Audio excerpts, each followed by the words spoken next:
देखो दोस्तों, हम लोग जो डिस्कशन करने वाले हैं वो गॉस लॉ पे डिस्कसन करते हैं। किस पे डिस्कशन करते हैं? गॉस लॉ पे।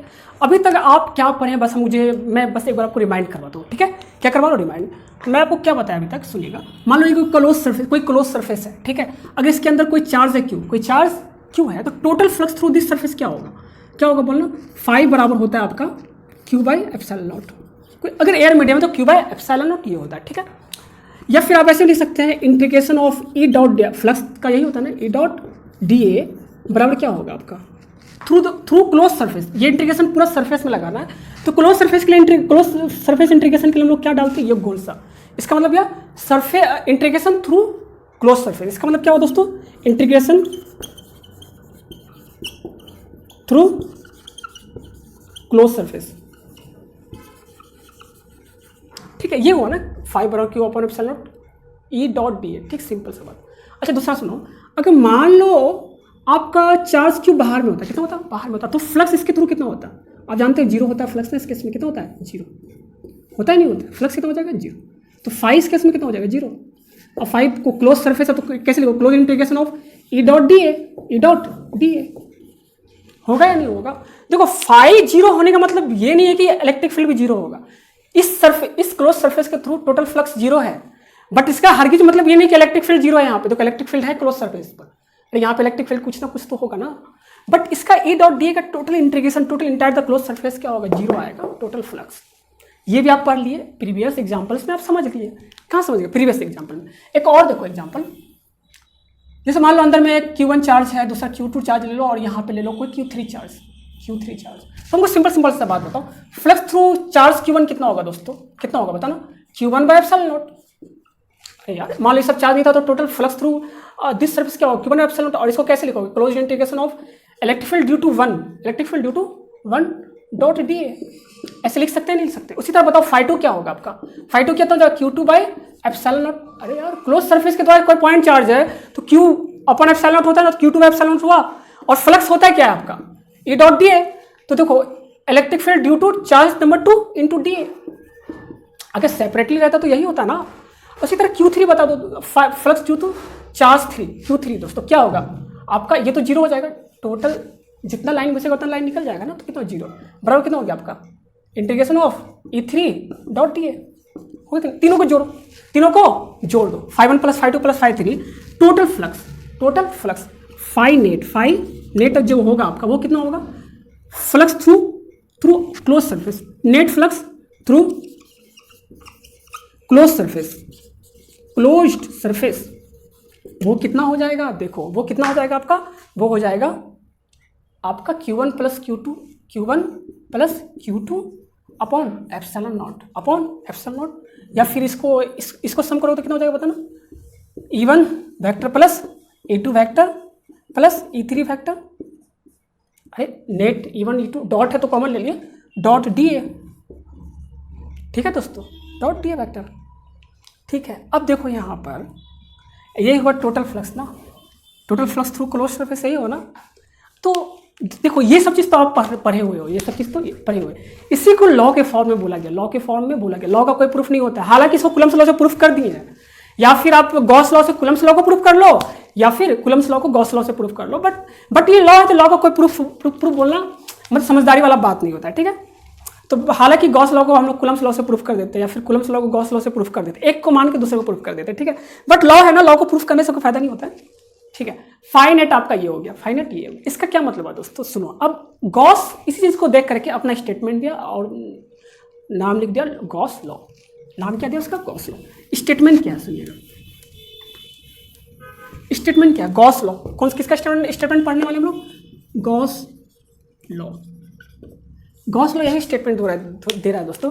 फ्लक्स थ्रू क्लोज सरफेस जो होता है वो क्यू टोटल इनसाइड जो टोटल चार्ज होता है अपॉन एप्सिलॉन नॉट के बराबर होता है। नहीं समझे? क्या बोला आपसे? फ्लक्स थ्रू क्लोज सरफेस कितना होगा? ई डॉट डी ए। अरे ऐसे लिखेंगे ना, ये क्या है? क्लोज इंटीग्रेशन क्या है? ई डॉट डी ए। या आप इसको ऐसे लिख सकते हो, फ्लक्स थ्रू क्लोज सरफेस, ये net flux through close surface है, क्लोज्ड सरफेस। और इसको इंटीग्रेशन में ऐसे लिखोगे बराबर होता है दोस्तों Q in by epsilon not के बराबर होता है। टोटल जो charge inside the curved inside the close surface है अपॉन एप्सिलॉन नॉट। स्टेटमेंट अगर स्टेटमेंट फॉर्म में बोलोगे तो क्या बोलोगे आप बोलोगे total flux through closed surface is 1 upon epsilon naught times of is 1 upon epsilon naught times of charge enclosed by closed surface। मतलब क्या हुआ कि क्लोज सरफेस सपोज करो क्यू इन चार्ज को अगर अपने क्लोज सरफेस के अंदर क्यू इन चार्ज है तो टोटल फ्लक्स कितना होगा Q in upon epsilon not. ठीक है, ये होता फॉर्मूला। बाहर कितना चार्ज उससे कोई लेना देना है क्या? मान लो बाहर और भी चार्ज होता तब भी तो टोटल फ्लक्स थ्रू दिस यही आता ना, क्यू इन साइड ही आता ना अंदर में। और यहाँ पे एक चीज और देखो, यहाँ पे जो ई डॉट डी ए जो लिखे हैं आप, यहाँ पे जो ई डॉट डी ए लिखे हो ये टोटल इलेक्ट्रिक फील्ड है। यहाँ पे जो दोस्तों इलेक्ट्रिक फील्ड है ई जो है आपका ई कौन सा है? Total electric field.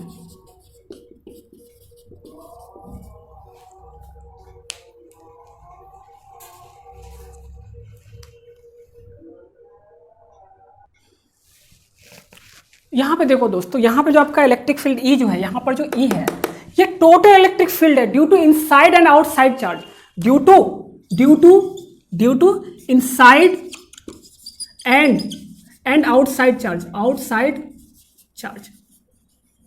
तो याद रखना यहां पे जो ई आता है वो क्या होता है? नेट इलेक्ट्रिक फील्ड होता है। नेट इलेक्ट्रिक फील्ड है ये इलेक्ट्रिक फील्ड।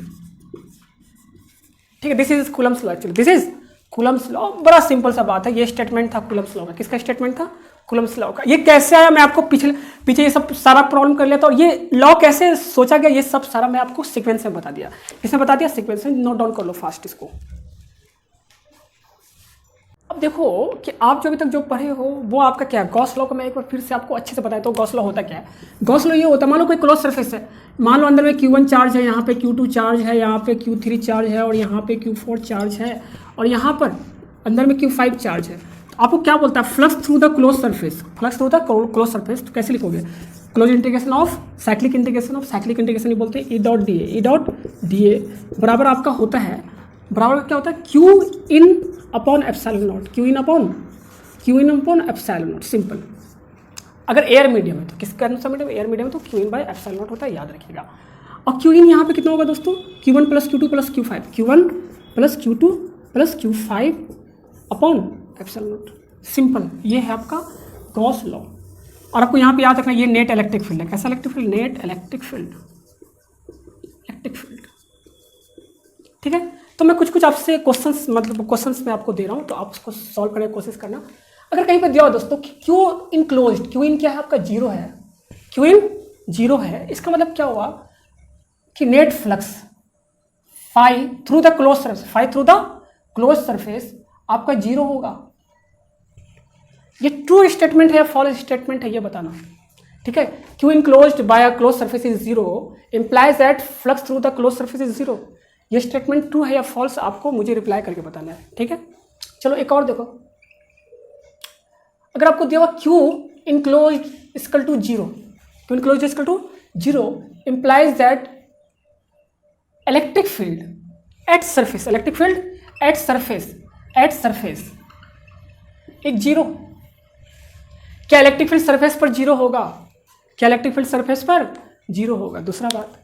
अच्छा, तीसरा सुनो, आपको दिया हुआ है if E eight close surface actually surface is zero everywhere implies that flux is zero. क्या इसका मतलब ये है कि फ्लक्स जीरो होगा? ठीक है, तो आपको ये तीनों क्वेश्चंस का आंसर ट्रू या फॉल्स में ऑप्शंस में डालना है। किस में डालना है दोस्तों? ऑप्शंस, मतलब कमेंट बॉक्स में। कहाँ डालना है? कमेंट बॉक्स में। इस तरह को तीनों क्वेश्चन का आंसर डालो मुझे कमेंट बॉक्स में। ठीक है, इजी क्वेश्चन है, कुछ है ही नहीं इसमें। अच्छा, मैं आपको वैसे अब आंसर बताई तो तुम लोग पहले ट्राई करना, मेरा आंसर बिना देखे ट्राई करो पहले और कमेंट कर देना, उसके बाद अपना आंसर बताना तुम। देखो इसमें क्यू इन क्लोज बराबर जीरो, क्यू इन जीरो है तो फ्लक्स क्या होगा, तो फ्लक्स बराबर क्या होता है Q in by epsilon not, तो ये जीरो, इसका मतलब टोटल फ्लक्स जीरो होता है ना, ये ट्रू स्टेटमेंट है, ठीक है। और जो क्यू इन जीरो मतलब ई एट सरफेस इज जीरो, नहीं मैं आपको बताया था क्यू इन जीरो, मान लो यहाँ पे कोई चार्ज होता है, अंदर कोई चार्ज नहीं है, ठीक है, तो क्यू इन जीरो का मतलब क्या हुआ, क्यू इन जीरो का मतलब फ्लक्स जीरो हुआ ना, इलेक्ट्रिक फील्ड तो है यार यहाँ क्लोज सरफेस पे तो इलेक्ट्रिक फील्ड है, सरफेस पे इलेक्ट्रिक फील्ड है, तो ये फॉल्स स्टेटमेंट है। अब क्या बोल रहा है कि E at surface is zero everywhere means this implies that phi is zero. अब देखो क्या बोलता है, फाई क्या होता है दोस्तों, ई डॉट डी है, अब ये हर जगह जीरो होगा तो इसका इंटीग्रेशन भी क्या आएगा, जीरो ही तो आएगा, तो फ्लक्स जीरो आएगा ना उस केस में, तो ये भी ट्रू स्टेटमेंट है। कैसा स्टेटमेंट है, ट्रू।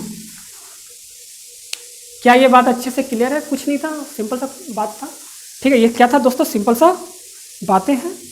अब जो हम लोग पढ़ने वाले हैं ना इसमें एक छोटा सा बात होगा आपका, क्या यहाँ पे अच्छे से गॉस लॉ अच्छे से क्लियर है ना, कुछ भी नहीं था गॉस लॉ में आपका ना, कुछ भी नहीं। अच्छा गॉस लॉ का इससे जो पहले वाला जो लोग प्रॉब्लम्स जो कर रहे थे वो गॉस लॉ ही था यार, वो प्रॉब्लम भी गॉस लॉ ही का था, ऐसा नहीं कि वो कुछ डिफरेंट था, ठीक है।